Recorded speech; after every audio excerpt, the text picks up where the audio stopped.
Première épître de Paul aux Thessaloniciens, chapitre 1. Paul, Sylvain et Timothée, à l'église des Thessaloniciens, qui est en Dieu le Père et dans le Seigneur Jésus-Christ, que la grâce et la paix vous soient données. Nous rendons continuellement grâces à Dieu pour vous tous, et faisons mention de vous dans nos prières. Nous nous souvenons sans cesse devant Dieu notre Père de l'œuvre de votre foi, du travail de votre amour et de la fermeté de votre espérance en notre Seigneur Jésus-Christ. Nous savons, frères bien-aimés de Dieu, que vous avez été élus, car notre évangile n'est pas venu jusqu'à vous en parole seulement, mais aussi avec puissance, avec l'Esprit Saint et une pleine certitude. Vous savez en effet ce que, à cause de vous, nous avons été parmi vous. Vous êtes devenus nos imitateurs et ceux du Seigneur en recevant la parole au milieu de beaucoup de tribulations, avec la joie de l'Esprit Saint. Ainsi vous êtes devenus un modèle pour tous les croyants en Macédoine et en Achaïe. Car la parole du Seigneur a retenti de chez vous, non seulement en Macédoine et en Achaïe, mais votre foi en Dieu s'est fait connaître en tout lieu, à tel point que nous n'avons pas besoin d'en parler. On raconte, à notre sujet, quel accès nous avons eu auprès de vous, et comment vous vous êtes convertis à Dieu en vous détournant des idoles pour servir le Dieu vivant et vrai, et pour attendre des cieux son Fils, qu'il a ressuscité d'entre les morts, Jésus, qui nous délivre de la colère à venir. Première épître de Paul aux Thessaloniciens, chapitre 2. Vous savez vous-même, frères, que notre arrivée chez vous n'a pas été sans résultat.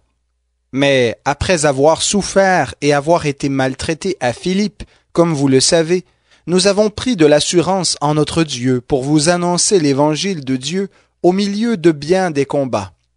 Nos exhortations ne provenaient ni de l'erreur, ni de motifs impurs, ni de la ruse. Mais comme Dieu nous a mis à l'épreuve pour nous confier l'évangile, ainsi nous parlons, non comme pour plaire aux hommes, mais à Dieu qui éprouve les cœurs. Jamais, en effet, vous le savez, nous n'avons usé de paroles flatteuses. Jamais nous n'avons eu la cupidité pour mobile. Dieu en est témoin. Nous n'avons pas cherché la gloire qui vient des hommes, ni auprès de vous, ni auprès des autres. Et pourtant, comme apôtres de Christ, nous aurions pu nous imposer. Mais nous avons été pleins de douceur au milieu de vous. Comme une mère prend soin de ses enfants, nous aurions voulu, dans notre tendresse pour vous, vous donner non seulement l'évangile de Dieu, mais encore nos propres vies, tant vous nous étiez devenus chers. Vous vous rappelez, frères, notre travail et notre peine, nuit et jour, à l'œuvre, pour n'être à charge à aucun de vous. Nous vous avons prêché l'évangile de Dieu, vous êtes témoins, et Dieu aussi, que nous nous sommes comportés d'une manière sainte, juste et irréprochable envers vous qui croyez. Vous savez aussi que nous avons été pour chacun de vous ce qu'un père est pour ses enfants.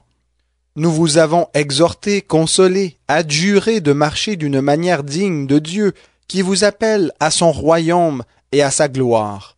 C'est pourquoi nous rendons continuellement grâces à Dieu de ce qu'en recevant la parole de Dieu que nous vous avons fait entendre, vous l'avez accueillie non comme la parole des hommes, mais comme ce qu'elle est vraiment, la parole de Dieu qui agit en vous qui croyez. En effet, vous êtes devenus, frères, les imitateurs des églises de Dieu en Christ Jésus, qui sont dans la Judée, car vous avez souffert de la part de vos propres compatriotes ce qu'elles ont souffert de la part des Juifs. Ce sont eux qui ont fait mourir le Seigneur Jésus et les prophètes, qui nous ont persécutés, qui ne plaisent pas à Dieu, qui sont hostiles à tous les hommes. Ils nous empêchent de parler aux païens pour qu'ils soient sauvés, et ne cessent ainsi de mettre le comble à leurs péchés. Mais la colère a fini par les atteindre. Pour nous, frères, séparés de vous pour un temps par la vue mais non par le cœur, nous avons cherché avec d'autant plus d'empressement à satisfaire notre vif désir de revoir votre visage. Aussi, nous avons voulu venir jusqu'à vous, du moins moi, Paul, à 1 ou 2 reprises, mais Satan nous en a empêchés. Qui donc est en effet notre espérance, notre joie, notre couronne de gloire? N'est-ce pas vous aussi devant notre Seigneur Jésus à son avènement? Oui, vous êtes notre gloire et notre joie. Première épître de Paul aux Thessaloniciens, chapitre 3. Aussi, n'y tenant plus, nous avons trouvé bon de rester seuls à Athènes. Et nous avons envoyé Timothée, notre frère, ouvrier avec Dieu pour l'évangile du Christ, afin de vous affermir et de vous exhorter dans l'intérêt de votre foi, pour que personne ne soit ébranlé dans les tribulations présentes. Car vous le savez vous-même, c'est à cela que nous sommes destinés. Lorsque nous étions près de vous, nous vous disions d'avance que nous aurions des tribulations. C'est ce qui est arrivé, vous le savez. C'est pourquoi, n'y tenant plus, j'envoyai Timothée s'informer de votre foi, dans la crainte que le tentateur ne vous ait tenté, et que notre travail ne soit réduit à néant. Mais Timothée vient de nous arriver de chez vous.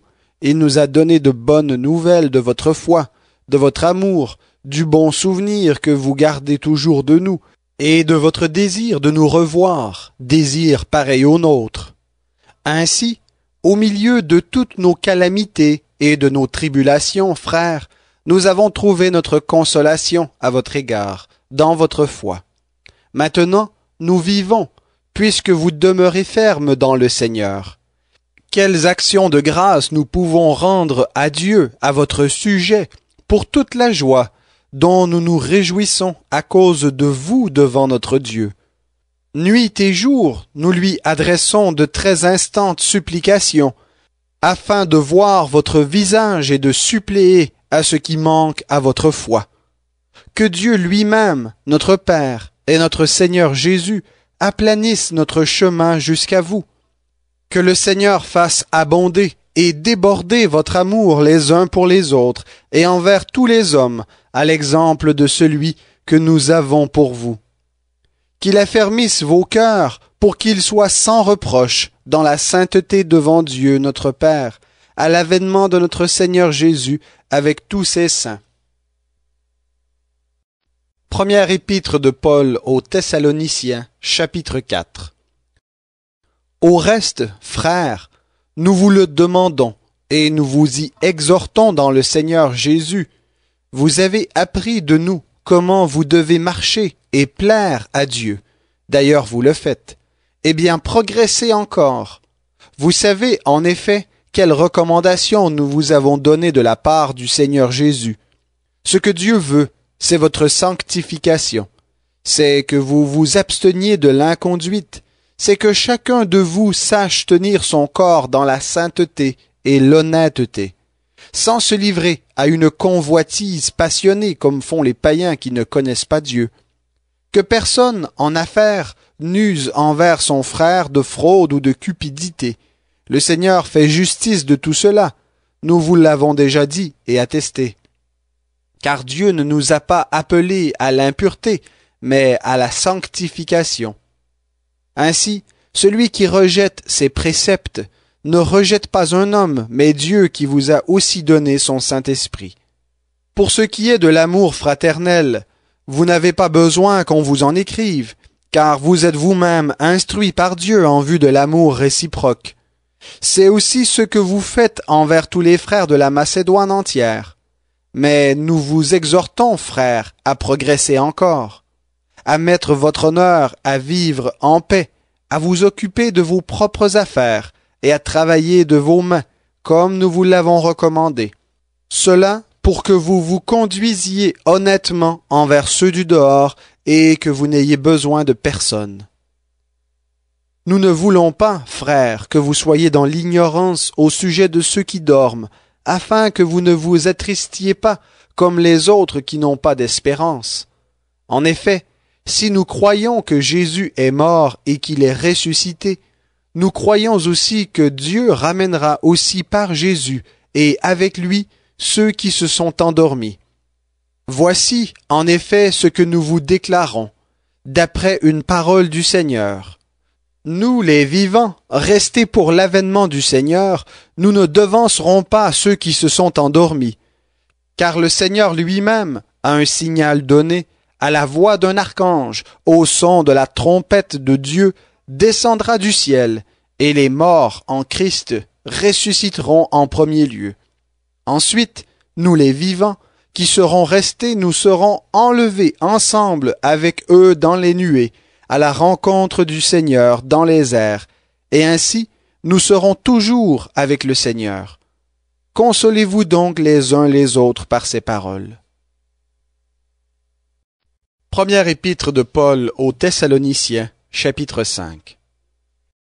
Pour ce qui est des temps et des moments, vous n'avez pas besoin, frères, qu'on vous en écrive, car vous savez vous-même parfaitement que le jour du Seigneur viendra comme un voleur dans la nuit.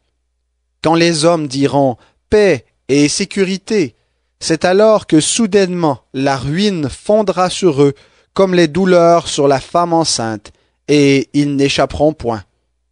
Mais vous, frères, vous n'êtes pas dans les ténèbres pour que ce jour vous surprenne comme un voleur. Vous êtes tous fils de la lumière et fils du jour. Nous ne sommes pas de la nuit ni des ténèbres. Ne dormons donc pas, comme les autres, mais veillons et soyons sobres. Ceux qui dorment, dorment la nuit, et ceux qui s'enivrent, s'enivrent la nuit. Mais nous qui sommes du jour, soyons sobres. Revêtons la cuirasse de la foi et de l'amour, ainsi que le casque de l'espérance du salut. Car Dieu ne nous a pas destinés à la colère, mais à la possession du salut par notre Seigneur Jésus-Christ, qui est mort pour nous, afin que, soit que nous veillions, soit que nous dormions, nous vivions ensemble avec lui. Ainsi donc, exhortez-vous mutuellement, et édifiez-vous l'un l'autre, comme vous le faites déjà. Nous vous demandons, frères, d'avoir de la considération pour ceux qui travaillent parmi vous, qui vous dirigent dans le Seigneur, et qui vous avertissent. Ayez pour eux la plus haute estime, avec amour, à cause de leur œuvre.